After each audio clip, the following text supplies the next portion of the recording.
نحمده ونصلي على رسوله الكريم اما بعد فقد قال الله تبارك وتعالى كما ورد في آخر سورة الحج اعوذ بالله من الشيطان الرجيم بسم الله الرحمن الرحيم فأقيموا الصلاة وآتوا الزكاة واعتصموا بالله هو مولاكم فنعم المولى ونعم النصير وقال عز وجل كما ورد في سورة الأنعام وآتوا حقه يوم حساده صدق الله العظيم وقال النبي صلى الله عليه وسلم ان في المال لحقا سوى الزكاة او كما قال صلى الله عليه وسلم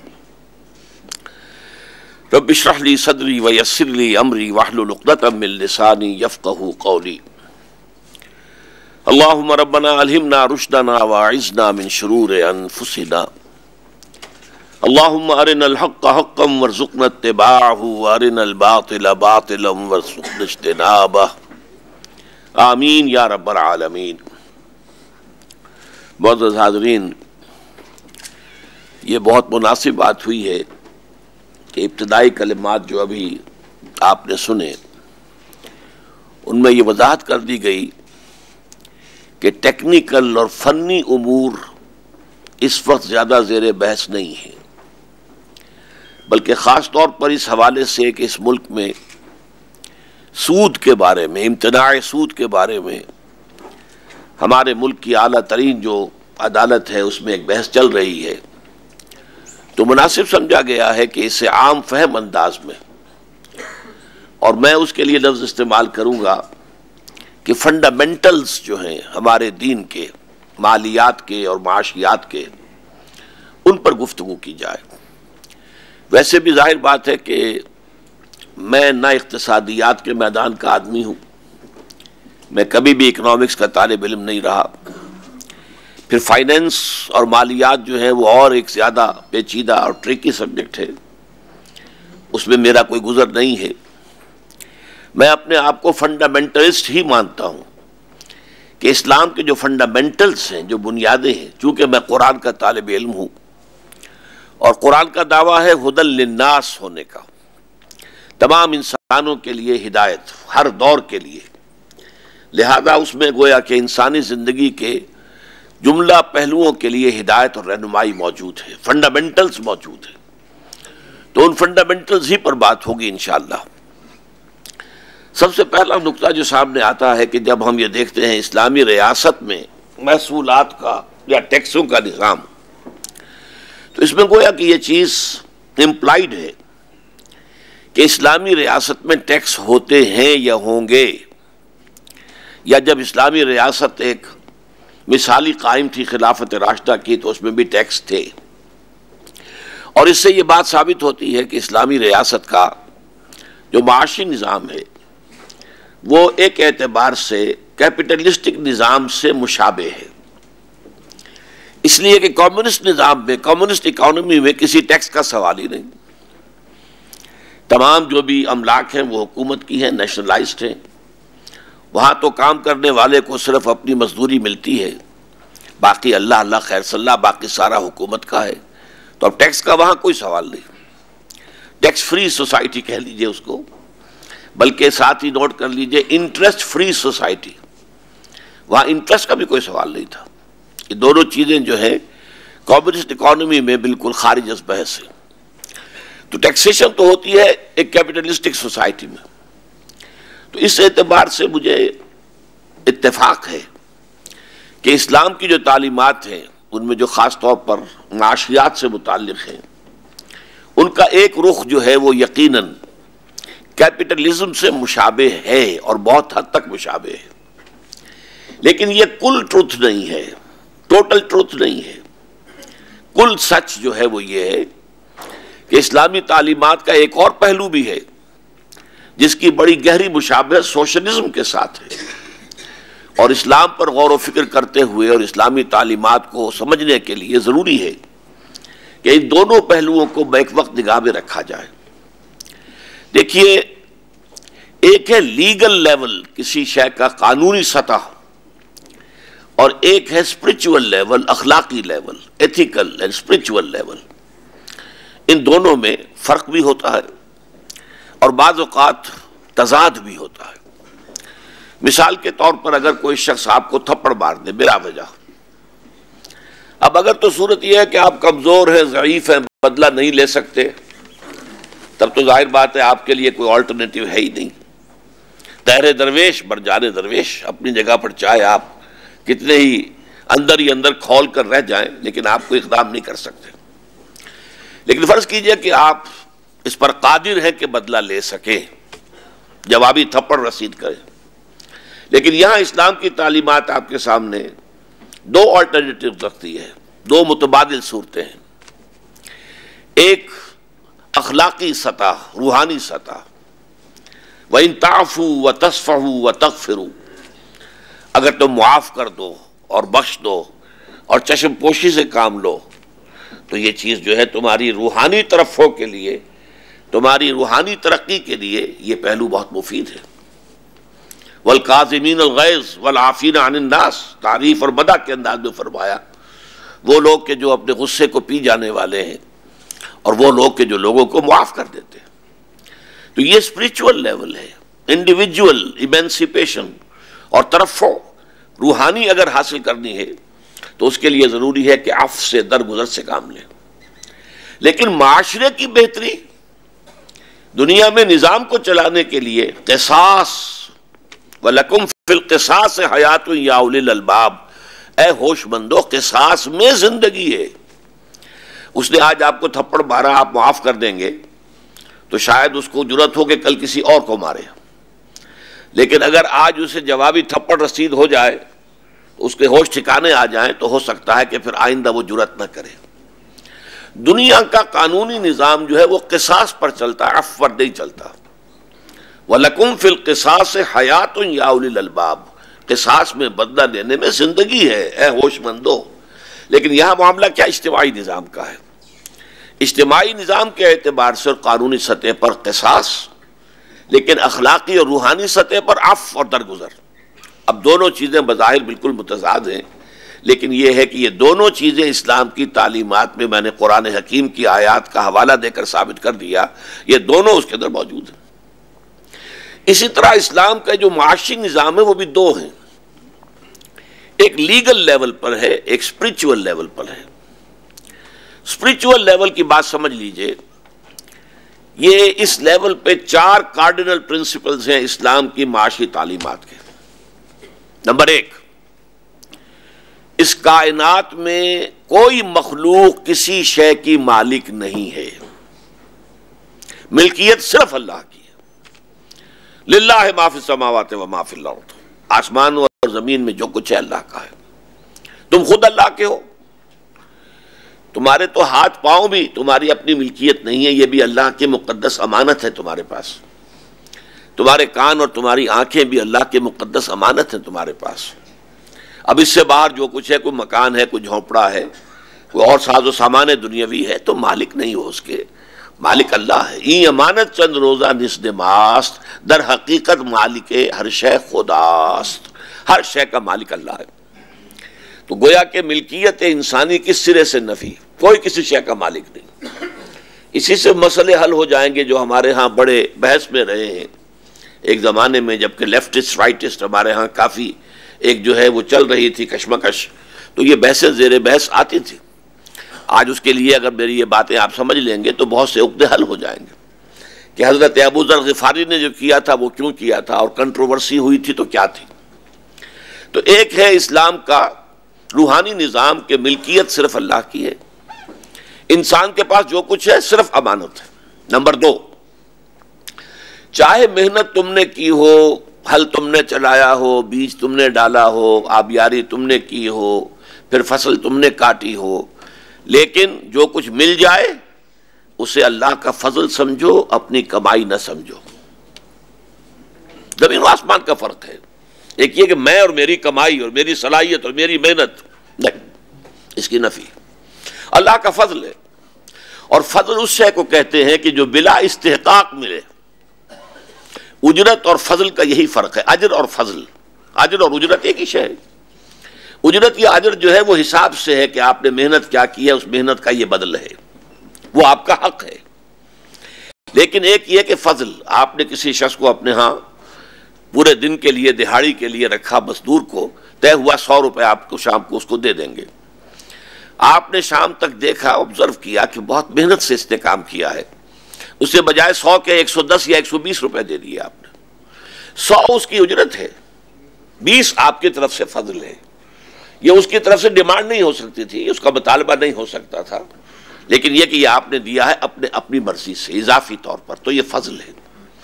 تو چاہے آپ نے فیلڈ میں، کھیت میں محنت کی ہے، یا دکان میں محنت کی ہے، کارخانے میں کی ہے، دفتر میں کی ہے، کچھ بھی ہے، جو ملے اسے اللہ کا فضل سمجھو۔ چنانچہ سورہ جمعہ کی جو آیت ہے وہ اکثر لوگوں کو یاد ہوگی کہ فَإِذَا قُضِيَتِ الصَّلَاةُ فَانتَشِرُوا فِي الْأَرْضِ وَابْتَغُوا مِنْ فَضْلِ اللَّهِ۔ جب تمہاری نماز ادا ہو چکے جمعے کی تو پھر تم زمین میں منتشر ہو سکتے ہو اور پھر تلاش کرو اللہ کا فضل، اللہ کا رزق نہیں، اللہ کا تمہارا اپنا جو ہے کمایا ہوا نہیں، بلکہ فضل، اللہ کے فضل کو تلاش کرو۔ تیسری شے، اس فضل خداوندی میں سے تمہارا جائز حق صرف تمہاری ضروریات کی حد تک ہے، بس باقی جو ہے وہ گویا کہ اللہ نے تمہارے مال میں ڈال کر تمہیں آزمایا ہے، یہ اصل میں ہے ناداروں کا، غریبوں کا، محتاجوں کا حق ہے۔ فی اموالہم حق للسائل والمحروم، یہ حق ہے، اسے خیرات نہ سمجھو، یہ حق بحقدار رسید، یہ سمجھو کہ اللہ نے تمہارے مال میں ان کا حق رکھ دیا تھا، اور تمہارے اوپر اب یہ امتحان کی ایک گھڑی آ گئی تھی کہ تم اسے حق کو حقدار تک پہنچا کر سرخرو ہو جاتے ہو، یا اس کے اوپر قبضہ مخالفانہ جمع کر بیٹھ جاتے ہو، یہ میرا مال ہے۔ نہیں، ہرچہ از حاجت فزوں داری بدے، یسألونک ماذا ينفقون قل العفو۔ اب دیکھیے یہاں سوال پیدا ہوتا ہے کہ قرآن کی ایک تعلیم یہ ہے کہ جو کچھ بھی تمہاری ضرورت سے زائدہ دے ڈالو، پھر زکوٰۃ کس پہ ہوگی؟ ایک کنٹرڈکشن ہے بظاہر۔ زکوٰۃ تو ایکومولیشن آف ویلتھ پر ہوتی ہے، کچھ نہ کچھ روپیہ جمع ہو، کوئی سونا کہیں رکھا ہو، کوئی چاندی کہیں رکھی ہو، کچھ ہوگا تبھی ہوگا نا، آپ نصاب سے اوپر ہوں گے تو زکوٰۃ ہوگی۔ لیکن ایک معاملہ وہ ہے کہ زکوٰۃ کا سوال ہی نہیں، اور آپ شاید چونک جائیں جو پہلی مرتبہ مجھ سے یہ بات سن رہے ہوں کہ آپ حیران ہوں گے کہ حضور نے زندگی بھر کبھی زکوٰۃ نہیں دی۔ ارکان اسلام میں سے ایک رکن ہے، 5 ارکان اسلام، اس میں سے ایک رکن ہے زکوٰۃ، حضور نے کبھی زکوٰۃ دی؟ زکوٰۃ دینے کے لیے تو کچھ پیسہ پاس ہونا ضروری ہے، حضور نے کبھی ایک پیسہ بھی اپنے پاس نہیں رکھا، جو آیا دیا، ادھر سے آیا ادھر گیا۔ لہذا زکوٰۃ کا سوال ہی پیدا نہیں ہوتا کہ کبھی صاحب نصاب ہو اور صاحب نصاب ہونے کے حوالے سے پھر ان پر زکوٰۃ لازم آئے۔ یہاں تو یہ ہے کہ جو بھی تمہاری ضرورت ستائی دے ڈالو، ڈونٹ ریٹین اٹ، اپنے پاس مت رکھو۔ یہ غرباء کا حق ہے، یہ ان کو پہنچا دو۔ یہ ہے 4 cardinal principles of Islamic socialism, لیکن یہ اسپرچول سوشلزم ہے، یہ قانوناً نافذ کیا جانے والا نہیں ہے، یہ مورل، ایتھیکل اور اسپرچول ہے۔ آپ اپنی مرضی سے، اپنی خواہش سے اللہ تعالیٰ کا زیادہ تقرب حاصل کرنے کے لیے، اللہ تعالیٰ سے زیادہ اجر و ثواب پانے کے لیے، اللہ کو اپنے سے زیادہ خوش کرنے کے لیے یہ کریں، اور اس سے آگے بڑھتے چلے جائیں۔ لہذا یہاں کوئی قانونی حد بندی نہیں ہے۔ تمہاری ضرورت کیا ہے؟ اب آدمی ضرورت کو سکیڑ بھی سکتا ہے اور ضرورت کو پھیلا بھی سکتا ہے، لیکن یہ کہ یہ معاملہ چونکہ ہے والنٹری، لہذا اس میں اس کے لیے کوئی حد بندی نہیں کی گئی۔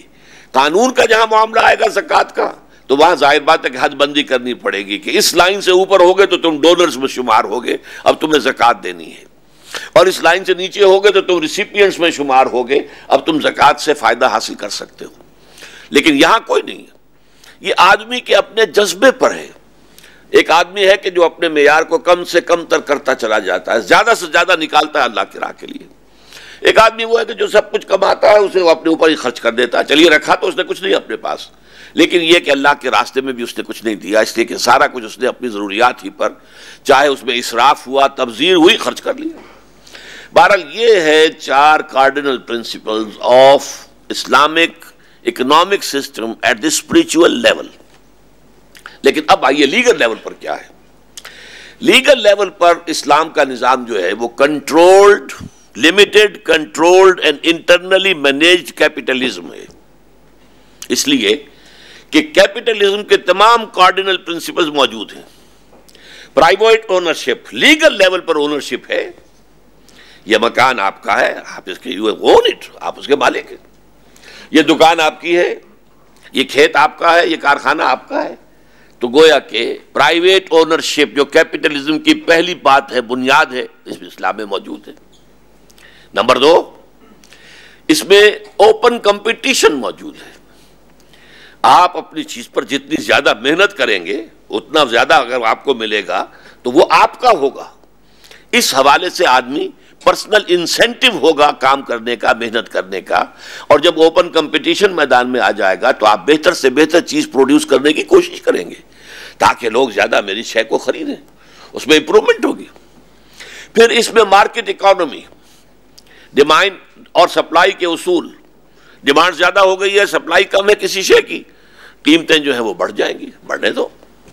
اس کو آرٹیفیشلی کنٹرول کرنا درست نہیں ہے، اس میں بلیک مارکیٹنگ آئے گی، دھوکہ آئے گا، ہورڈنگ آئے گی، 100 طرح کی چیزیں ہوں گی، اس کو جانے دیجئے۔ اگر ڈیمانڈ زیادہ ہے، سپلائی کم ہے، قیمتیں بڑھتی ہیں، بڑھ جائیں، اور اگر ڈیمانڈ کم ہو گئی، سپلائی زیادہ، قیمت گرے گی، گر جائے۔ اسی طریقے سے ہائر اینڈ فائر، اگر آپ کسی شخص کو ملازم رکھتے ہیں اپنے ہاں کام کرنے کے لیے تو جیسے آپ کو اس کو رکھنے کا اختیار ہے، ایسے ہی اگر وہ آپ کی سیٹسفیکشن کی حد تک کام نہیں کرتا تو اسے کرنے کا حق بھی آپ کو حاصل ہے۔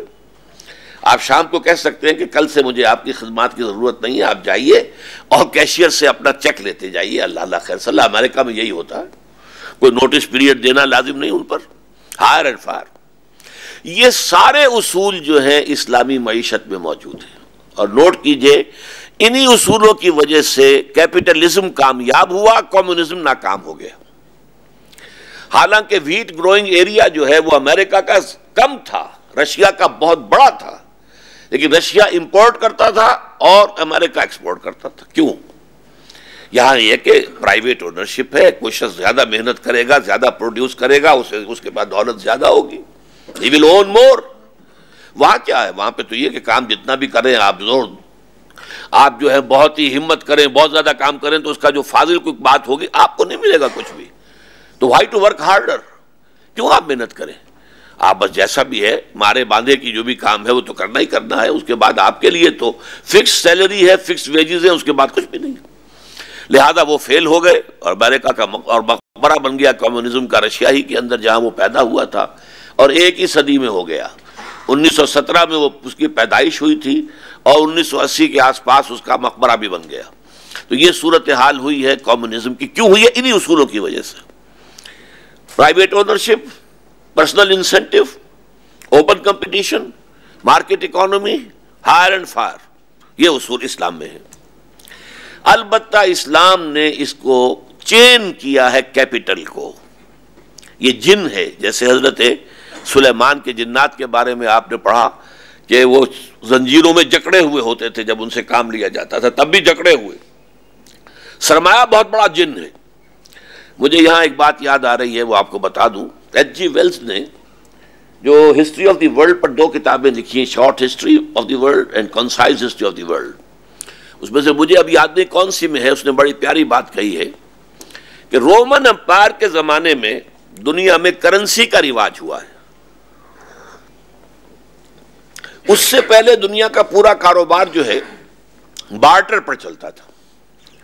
کھیت میں کام کرنے والے نے ہل چلایا ہے، محنت کی ہے، گندم پیدا کی ہے، کرگے پر بیٹھا ہوا شخص جو ہے اس نے کھدر بن لیا ہے۔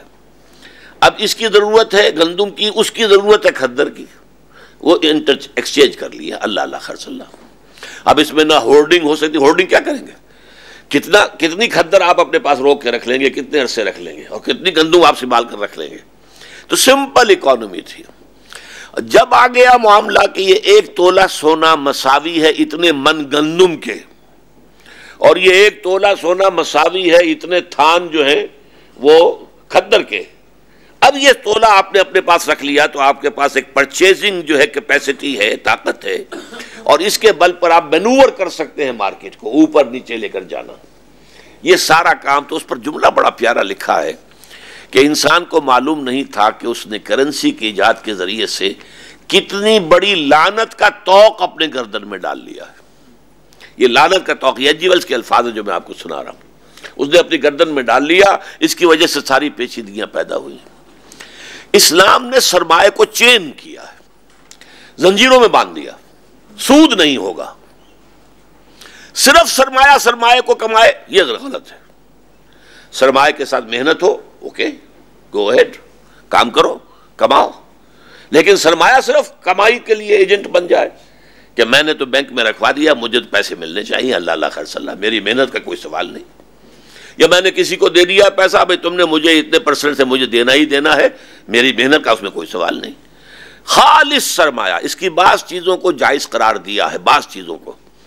مثلا مزاربت ہے، ایک شخص کا سرمایہ ہے، وہ کام نہیں کر سکتا، کوئی عورت ہے، کوئی اور بوڑھا آدمی ہے، ایک اور شخص ہے جس کے پاس سرمایہ نہیں ہے، کام کر سکتا، تو وہ آپس میں ایک ایکویشن بنا لیں کہ بھائی کام کرو، میرا سرمایہ ہے، تم کام کرو، اگر تو نقصان ہو گیا تو سارا میرا، پیسے والے کا، تمہارا کوئی نقصان نہیں، تم پر کوئی تاوان نہیں ہوگا، لیکن اگر نفع ہو جائے تو کچھ تم رکھ لینا، کوئی مجھے دے دینا. اس میں کہا جا سکتا ہے کہ مضارب کے جو ہے، جو شخص اپنا مال مضاربت پر دے رہا ہے، وہ بغیر محنت کے لے رہا ہے جو بھی لے رہا ہے، لیکن اس کو جو ہے کمپنسیٹ کیا ہے. رسک جو ہے، اگر نقصان ہے تو سارا تمہارا ہوگا، اس کا کوئی تاوان ورکر پر نہیں آئے گا. اس حوالے سے بعض چیزوں کو جائز کیا گیا. مثلا کرایہ ہے، مکان کا کرایہ ہے. اب اس میں بھی ظاہر بات ہے کہ آپ نے کوئی پیسہ لگا دیا ہے اور پیسہ لگا کر آپ اس کا کرایہ لے رہے ہیں، تو اس میں اب آپ کی محنت شامل نہیں ہے. تو بعض شکلیں تو ہیں کہ جو جائز کی گئی ہیں، لیکن محض سرمایہ کے لیے کھینچنے والا، پیسہ پیسے کو کھینچتا ہے، اس کی جو شکل سود کی ہے بالکل قطعاً وہ اتنی حرام ہے اسلام میں کہ اور کوئی دوسری چیز اتنی حرام نہیں ہے. اس سے روک دیا. سرمایہ کاری کرو، سرمایہ داری نہ ہو. یہ سرمایہ آکاش بیل بن کر چھا نہ جائے پورے معاشرے کے اوپر. سرمایہ کو یوز کرو. اسی طریقے سے محض چانس پر کمائی، محض چانس. اب ظاہر بات ہے کہ آپ اگر کوئی کاروبار بھی کرتے ہیں تو چانس کا ایلیمنٹ بھی ایک ہوتا ہے.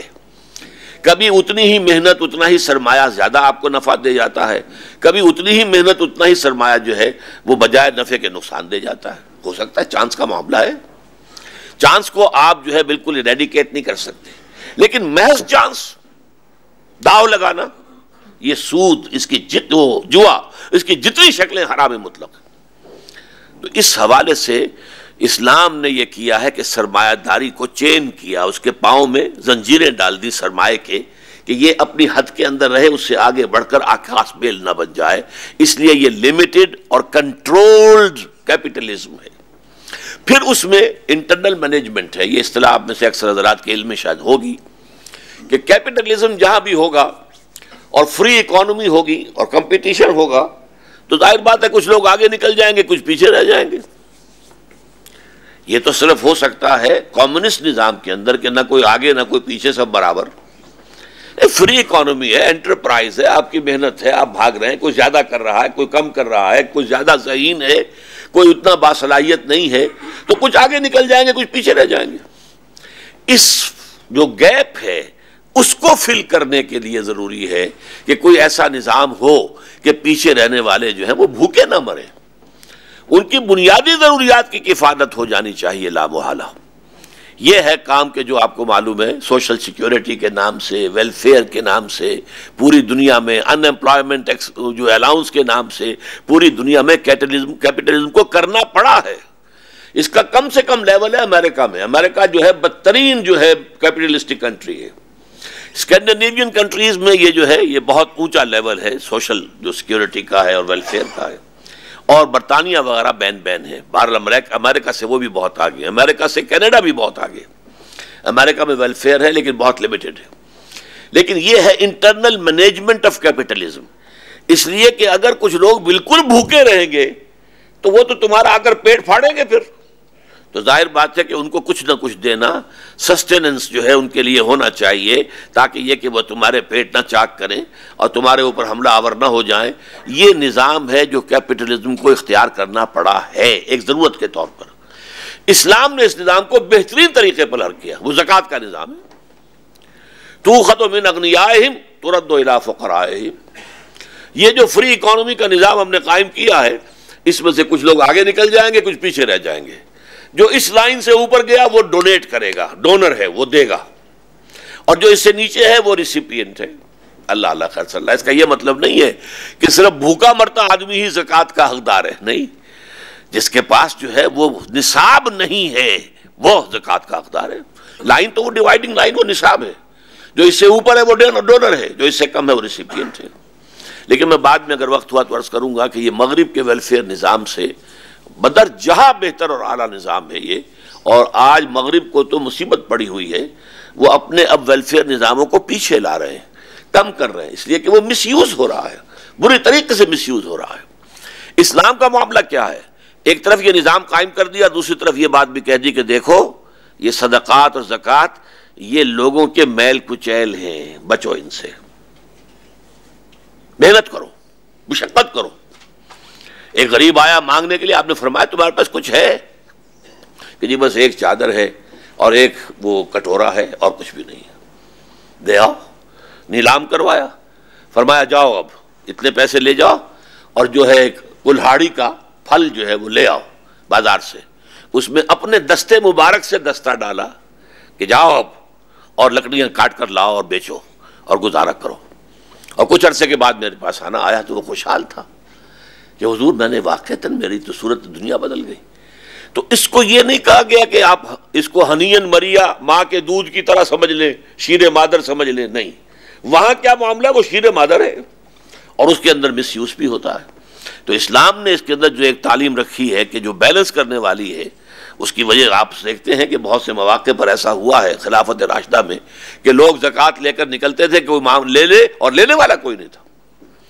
بہرحال یہ دو نظام اسلام کے ہیں. یقیناً اسلام کا لیگل لیول پر نظام کیپٹلزم سے مشابہ ہے، but it is limited, controlled and fully internally manage capitalism. اب آئیے اس میں جو محصولات اور ٹیکسز کا نظام ہے وہ کیا ہے.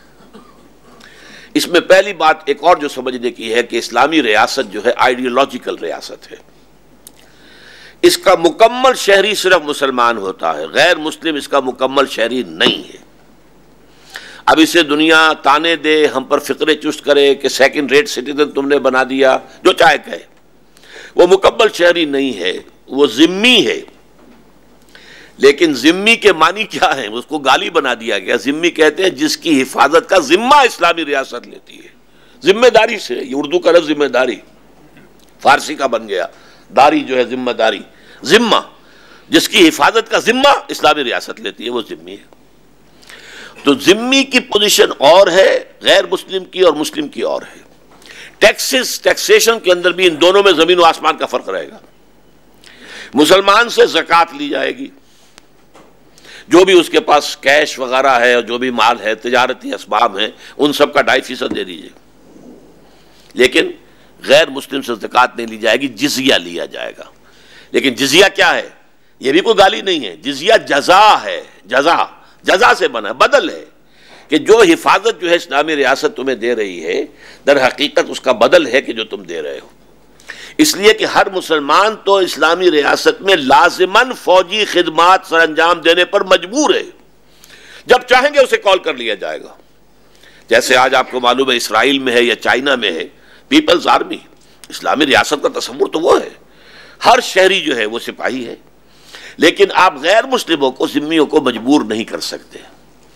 ان کو تو آپ نے پروٹیکشن دینی ہے، وہ آپ کے ماحول میں رہ رہے ہیں، یہاں رہیں آرام سے.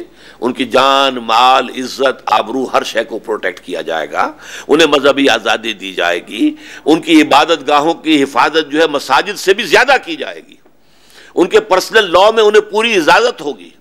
اپنی نسل کو اپنی تعلیم، اپنے مذہب کی تعلیم دینا ان کا حق ہوگا، یہ سب کچھ ہوگا. لیکن یہ کہ ان پر نہ تو اسلامی ریاست کے دفاع کی ذمہ داری ہے، اپنی مرضی سے کریں تو ٹھیک ہے، لیکن ذمہ داری نہیں ہے. It can not be demanded from them. تو اس حوالے سے ان سے ٹیکس لیا جاتا ہے. یہ ٹیکس اصلاً میں جزیہ ہے، جزیہ ٹیکس ہے. زکوٰۃ عبادت ہے. بڑا فرق واقع ہو جائے گا. زکوٰۃ عبادت ہے، جزیہ ٹیکس ہے. اسی طریقے سے زمین سے یہ زکوٰۃ جو ہے یہ تو ہوئی جو بھی آپ کے پاس کیش ہے اور آپ کے پاس اموال تجارت ہیں. اگر آپ بھیڑیں بکریاں پالتے ہیں تو کتنی ہزار بھیڑیں بکریاں آپ کے پاس ہیں. اونٹ پالتے ہیں تو کتنے اونٹ آپ کے پاس ہیں. اس میں نصاب مقرر کر دیا گیا ہے, اتنی زکوٰۃ لے لی جائے گی. لیکن یہ ہے کہ جزیہ جو ہے وہ در حقیقت ایک فرد کے اوپر عائد کیا جائے گا اس کی کیپیسٹی کو دیکھ کر. زکوٰۃ عبادت ہے اور اس کی شرح فکسڈ ہے کیونکہ یہ عبادت ہے. اس میں کم و بیشی ہوگی تو عبادت کا تصور ختم ہو جائے گا. ایک سیکرڈ اس کے اندر ایک تصور جو ہے موجود ہے کہ ایک یہ اللہ تعالیٰ کی طرف سے, اللہ کے رسول کی طرف سے مقرر ہے, تو وہ اس میں زکوٰۃ, اس میں وہ ٹیکس کا کانسیپٹ نہیں ہے, عبادت کا کانسیپٹ ہے اور اس کی شرح معین ہے. جزیہ جو ہے اس کی شرح معین نہیں ہے. آپ دیکھیں کہ ایک آدمی اچھا ہنرمند ہے, اس کے اوپر جزیہ زیادہ لگا دیا جائے گا. یہ پول ٹیکس ہے ہر شخص کے اوپر علیحدہ. ایک شخص جو ہے وہ انسکلڈ لیبرر ہے, اس کے اوپر جزیہ کچھ اور ہوگا. سکلڈ ورکر ہے, اس کے اوپر جزیہ کچھ اور ہوگا. کوئی کاروبار دکاندار ہے, اس کے اوپر جزیہ کچھ اور ہوگا.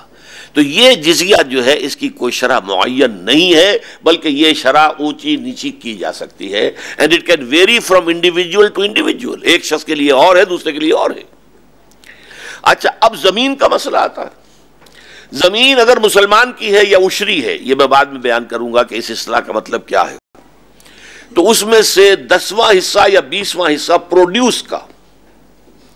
میں یہ نہیں ہوگا کہ صاحب میری اتنی انویسٹمنٹ تھی, میں نے اتنا کھاد پہ لگایا, اتنا بیج پر لگایا, اتنا یہ کیا, اتنا وہ کیا, مجھے اب اتنی جو ٹوٹل ملا ہے تو اس میں سے گویا کہ میری انکم تو میرے اخراجات انویسٹمنٹ کو نکال دیجئے تو اتنی ہوئی. یہ انکم ٹیکس نہیں ہے, یہ ٹیکس آن ٹوٹل پروڈیوس جتنا ہوا ہے 10واں حصہ نکال دیجئے. اگر وہ بارانی زمین ہے, بارانی زمین سے مراد کیا ہے کہ اس کی صرف بارش کے ذریعے سے ہی جو ہے وہ سیراب کیا, اللہ نے اس کو خود کیا ہے, اس نے کوئی اور آرٹیفیشل میتھڈ اختیار نہیں کیا ہے, لہذا اسے اس کے اوپر خرچ بھی نہیں کرنا پڑا.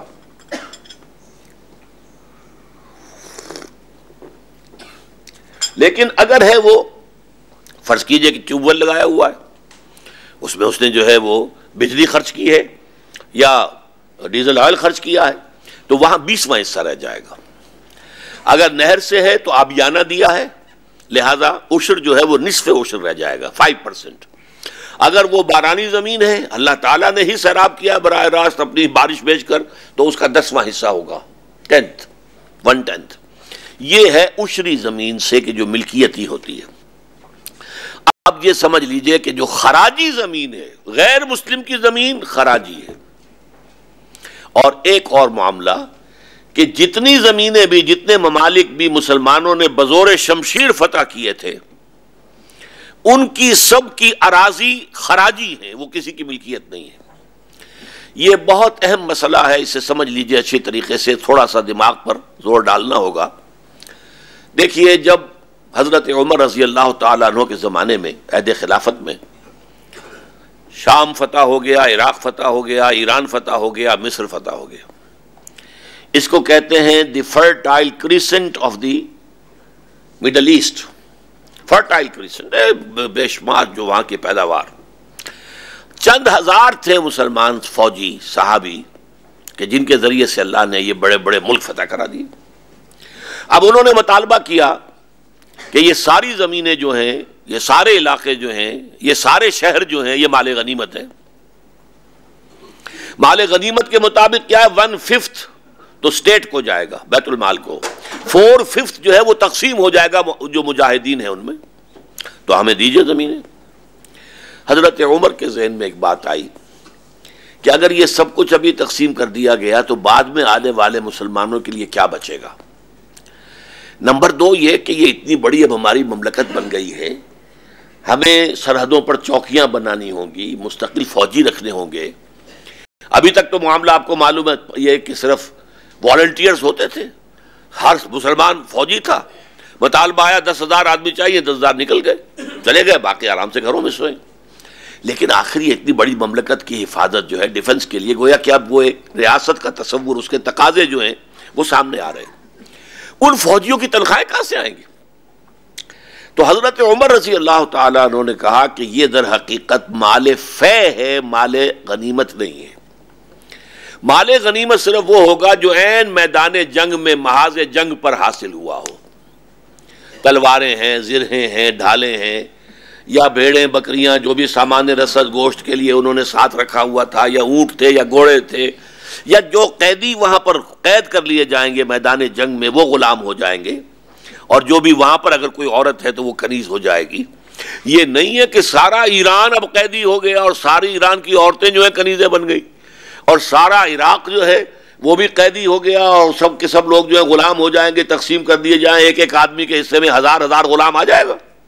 یہ نہیں ہے، بلکہ صرف جو ہے وہ غلام یا ہو، کنیز ہو، مال غنیمت ہو، وہ آن دی اسپاٹ جو میدان جنگ میں جو کچھ حاصل ہوا ہوگا وہ مال غنیمت ہے، باقی سب مال فے ہے.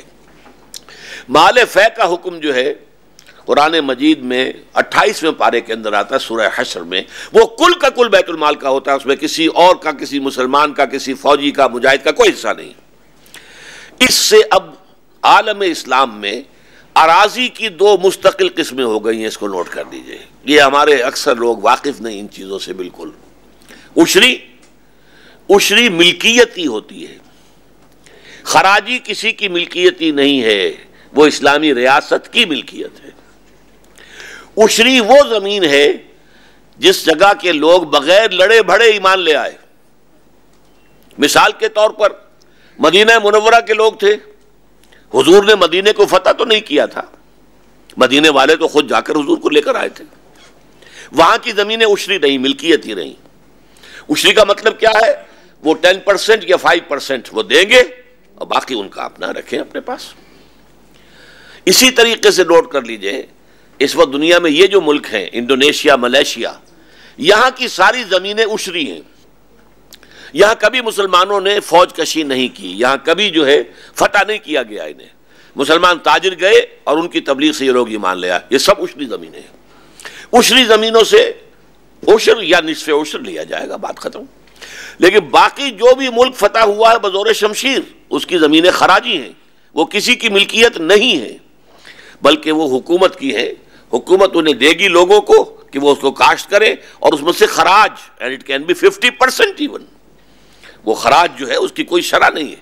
جیسے جزیے کی کوئی شرح نہیں معین، خراج کی بھی نہیں ہے. خراج اس اعتبار سے بھی ہو سکتا ہے کہ آپ کہیں کہ سر آپ فلاں چیز اگر کاشت کی جا رہی تو پر ایکڑ اتنے روپے آپ سے لے لیے جائیں گے. یا یہ کہ ایسا بھی ہو سکتا ہے کہ مقاسمہ ہو جائے، اس میں تقسیم کر لیا جائے کہ آدھا تمہارا اور آدھا اسلامی ریاست کا.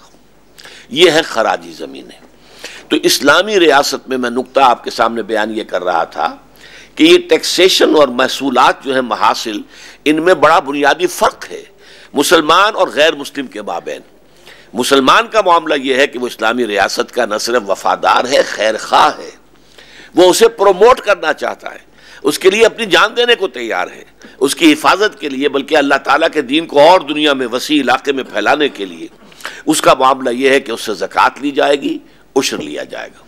غیر مسلم سے خراج لیا جائے گا، اور غیر مسلم وہ زمینیں بھی ہو سکتی ہیں جو چاہے وہ خراجی زمینیں ہیں، اب وہ چاہے مسلمانوں کو دے دی گئی ہیں، غیر مسلم وہاں نہیں رہے، مسلمان کاشت کریں گے، زمین خراجی رہے گی.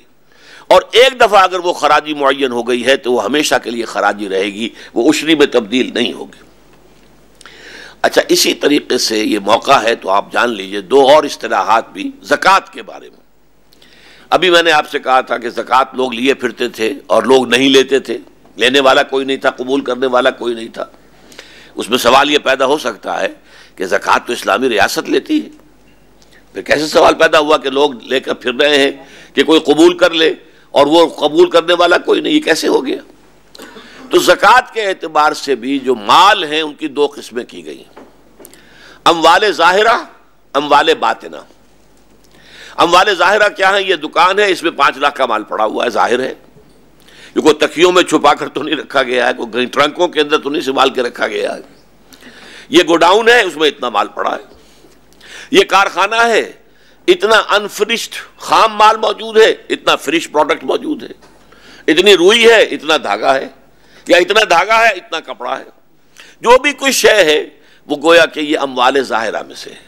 یا یہ کہ کسی کی بھیڑ بکریوں کا گلہ ہے، اتنے اس کے اندر بھیڑیں ہیں، اتنی بکریاں ہیں، سامنے ہیں، چھپائی تو نہیں جا سکتی کہیں. اتنے اونٹ ہیں، وہ سامنے ہیں. اموال ظاہرہ کی زکوٰۃ اسلامی ریاست لے گی، بالجبر لے گی، زبردستی لے گی، پیسے کا حساب کر کے لے گی. نوٹ کر لیجیے. اموال باطنہ کو چھوڑ دیا گیا ہے والنٹری. یہ کس قدر حکمت ہے، ورنہ تو تحصیلدار جو ہیں زکوٰۃ کے وہ جاتے لوگوں کے تکیے ادھیڑ کر دیکھتے کہ یہاں تو کچھ نہیں چھپا ہوا ہے، کہیں چارپائیوں کے اندر تو نہیں، پائنتیوں میں کوئی شے جو ہے رکھی ہوئی ہے، کہیں کوئی دفینہ کر کے گھر میں تو نہیں رکھا ہو. نہیں، قطع نہیں.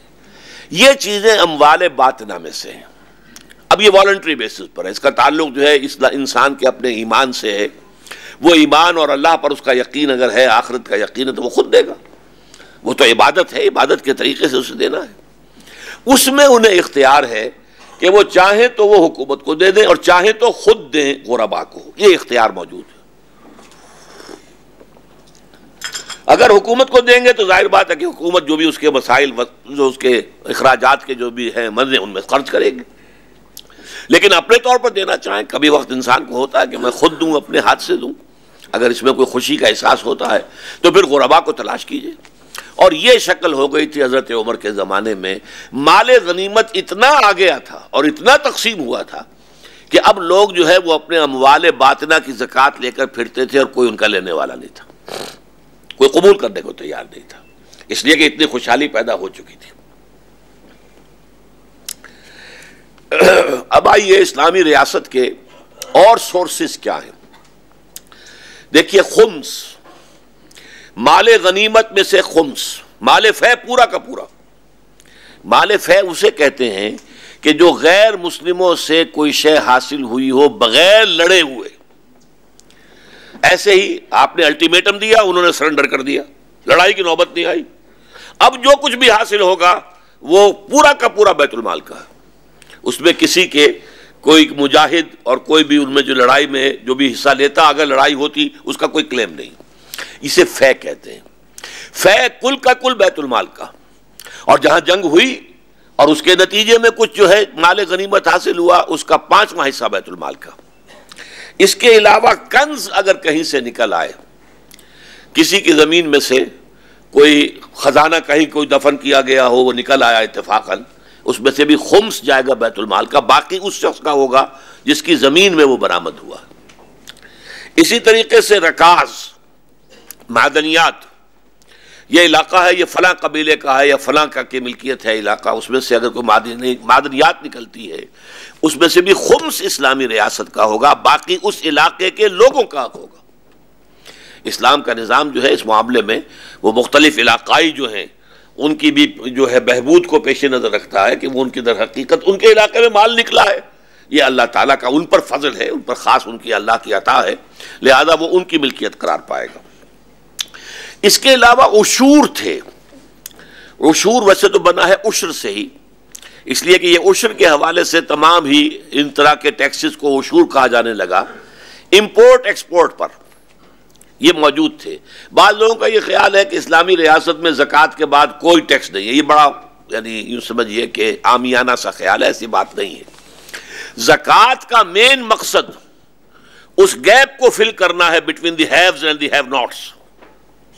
وہ جو آگے نکل گئے اور جو پیچھے رہ گئے، اس گیپ کو فل کرنا، اسے برج کرنا، زکوٰۃ کا اصل مقصد یہ ہے. یہ گویا کہ سوشل سروس، کفالت عامہ، کہ کوئی بھی بھوکا ننگا نہ رہ جائے، کوئی شخص ایسا نہ ہو جس کے سر پر چھت نہ ہو. یہاں تک کہ یہ معاملہ جو ہے غیر مسلموں کا بھی، غیر مسلم جو ہیں، چونکہ بیت المال کے اندر ان کے جزیے کی رقم بھی آتی ہے، لہذا اگر غیر مسلم بھی کوئی ایسا ہے کہ جو اپنے پاؤں پر کھڑا نہیں رہ سکتا، اسے امداد کی ضرورت ہے، بیت المال سے اس کا وظیفہ ہوگا. تو یہ تو در حقیقت کفالت عامہ جس کو ہم کہتے ہیں، یہ اس کا ذریعہ ہے. باقی ضروریات کے تحت جو ہے وہ تو ٹیکسز ہوں گے. ان ٹیکسز میں سے عشور، امپورٹ ایکسپورٹ، اگر وہ مسلمان کا مال ہے جو ہمارا شہری ہے تو 2.5%. اگر ہمارے ہی ملک میں رہنے والا غیر مسلم ہے، ذمہ ہے، 5%. اگر کوئی باہر کا غیر مسلم ہے، ہماری ریاست کا نہیں ہے، تو 10%. یہ عشر بن گیا. لیکن یہ بھی طے شدہ نہیں ہے، کمی بیشی ہو سکتی ہے. زکوٰۃ اور عشر جو ہے مسلمان پر زمین کا، مسلمان کی زمین ملکیتی زمین سے وہ 10واں حصہ، اور زکوٰۃ جو ہے وہ 2.5%، وہ فکسڈ ہے، اس میں کوئی کمی بیشی کا سوال نہیں، لیکن ان عشور کے اندر کمی بیشی ہو سکتی ہے۔ مزید ٹیکسز بھی ضرائب کہلاتے ہیں، لگ سکتے ہیں، ان میں سے مثلاً اب اس دور کا ایک بہت اہم ٹیکس جو ہے ایکسپورٹ امپورٹ کے ٹیکسز وغیرہ کی بات تو آ گئی۔ اچھا، اسی طریقے سے ایک شہر ہے، اس کی میونسپلٹی ہے، کارپوریشن ہے، سڑکیں بنانی ہے، ٹھیک کرنی ہے، بجلی کا انتظام کرنا ہے، وہ ٹیکس لگائے گی۔ اس شہر میں باہر سے جو مال آ رہا ہے چنگی اس سے لی جا سکتی ہے، اسی طریقے سے یہاں سے تیار شدہ مال باہر جا رہا ہے اس کے اوپر ٹیکس ہو سکتا ہے۔ پھر یہاں پراپرٹی ہے، پراپرٹی ٹیکس ہو سکتا ہے۔ اس کے اندر یہ کہ بہرحال دیکھا جائے گا کہ ایک شخص کے پاس ایک ہی مکان ہے، اس پر سر چھپانے کو اس کو ایگزیپٹ کیا جائے، جس کے پاس زیادہ ہیں ان سے زیادہ لیا جائے، چھوٹا مکان ہے بہت کم شرح کے اوپر لیا جائے، بڑے بڑے محل ہیں زیادہ بڑی شرح کے اوپر لیا جائے، یہ تو دوسری بات ہے، لیکن بالفعل یہ ساری چیزیں جو ہے لاجیکلی ضروری ہیں۔ ضرائب کہتے ہیں ان ٹیکسوں کو جو مزید لگائے جائیں۔ اس اعتبار سے انکم ٹیکس کے بارے میں آپ سے عرض کروں، میں اسے حرام نہیں کہتا، لیکن واقعہ یہ کہ جس شکل میں یہ اس وقت دنیا میں قائم ہے، اور خاص طور پہ ہمارے ملک میں، تو یہ بہت ہی لعنتی قسم کا ٹیکس ہے۔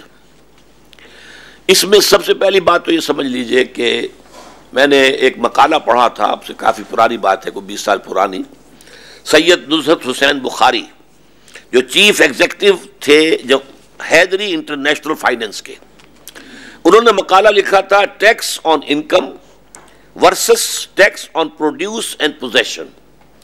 یہ بنیادی فلسفہ سمجھ لیجئے، ایک ہے انکم پر ٹیکس لینا، ایک ہے ٹوٹل پر ٹیکس لینا۔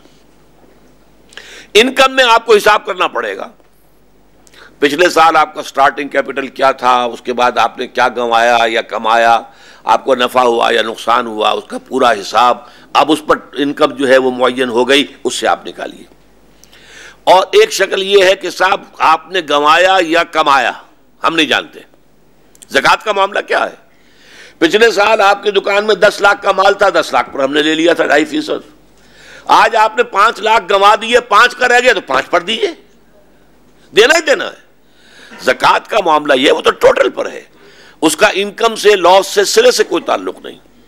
اور سید نصرت حسین صاحب نے یہ ثابت کیا تھا اپنے مقالے میں، اگرچہ میں اسے پورے طور سے سمجھ نہیں پایا تھا کہ بڑا ٹرکی سبجیکٹ ہے، انہوں نے کہا تھا کہ یہ جو انکم ٹیکس ہے اس کے نتیجے میں انفلیشن بڑھتا ہے، اور ٹیکس آن ٹوٹل پروڈیوس اور پوزیشن اس سے انفلیشن کم ہوتی ہے۔ یہ انہوں نے اعداد و شمار سے بھی اور دلائل سے ثابت کیا تھا۔ تو میرے نزدیک اس میں جو سب سے اہم بات ہے وہ یہ ہے کہ انکم ٹیکس کو بھی میں حرام نہیں کہتا۔ یہ جو کارپوریٹ جو بڑی بڑی کمپنیاں ہیں، اب ظاہر بات ہے کہ ان کے ہاں انکم کا حساب رکھنا، وہ تو رکھنا ہی ہے، انہیں ان کے شیئر ہولڈرز ہیں، انہیں طے کرنا ہے کہ کیا کمائی ہوئی ہے، کیا ہمیں دینا ہے، کیا ڈیویڈنڈ ہمیں ڈکلیئر کرنا ہے وغیرہ، تو وہاں حساب ہوتا ہی ہے، اور ان کے لمبے چوڑے پورے نظام ہوتے ہیں۔ لیکن فرض کیجیے غریب دکاندار جو ہے چھوٹا سا مال لے کر بیٹھا ہوا ہے، اب آپ اس سے کہیں حساب لاؤ، اور اگر تمہارے پاس حساب نہیں ہے تو پھر ہم اپنی مرضی سے جتنا چاہے لگا دیں گے۔ نتیجہ کیا نکلتا؟ اب یا تو وہ بھی اپنا کسی کلرک کو رکھے، کسی اکاؤنٹنٹ کو رکھے، ہر شے کا آمد و خرچ کا پورا حساب رکھے، اور یہ سب کا سب جو ہے نان پروڈکٹیو خرچ ہو رہا ہوگا۔ میں جس زمانے میں پریکٹس کرتا تھا یہی مصیبت مجھے محسوس ہوتی تھی، یا تو آپ ہر مریض کو جو کچھ دیا ہے، اتنی گولیاں فلاں دی، اتنا یہ دیا، اتنا مکسچر دیا، اتنے پیسے لیے، اس کی رسید کاٹیں اسے دیں، ویریفائبل ہونا چاہیے نا۔ انکم ٹیکس والوں کے نزدیک صرف وہ اکاؤنٹ جو ہے وہ قابل اعتماد ہے جو ویریفائبل ہے، تاکہ آپ نے فلاں مریض کو یہ دیا تھا، اتنے پیسے دیے تھے، جا کر اس سے پوچھا جا سکے فلاں تاریخ کو واقعتاً تم دوا لے کر آئے تھے اور اتنے پیسے تم نے دیے تھے۔ اب یہ حساب کتاب رکھنے کے لیے ایک جنرل پریکٹیشنر ہے، اس سے تو پھر اکاؤنٹنٹ رکھنا ہوگا، اور اس کو کیشیئر رکھنا ہوگا، اور نہ معلوم کتنی مصیبت، اور کاہے کے لیے؟ بیکار، لا حاصل۔ اور نہیں رکھ رہے تو جو چاہا اس کے اوپر جتنا بڑا جوتا چاہا مار دیا۔ یا پھر یہ ہے کہ آدمی جھوٹا بنے، جھوٹے حرف دے، اپنی آمدنی کم دکھائے، یا یہ کہ جو اسسمنٹ وغیرہ کے اندر جو کچھ ہوتا ہے ہمارے ملک میں وہ آپ کو معلوم ہے۔ اس اعتبار سے یہ جو انکم ٹیکس ہے، خاص طور پر یہ چھوٹے بزنس مین جو ہے بیچارے دکاندار ٹائپ، ان کے لیے یہ لعنت بن گیا ہے، جھوٹ بولنے پر آمادہ کرنے والا اور جھوٹا حلف اٹھانے والا۔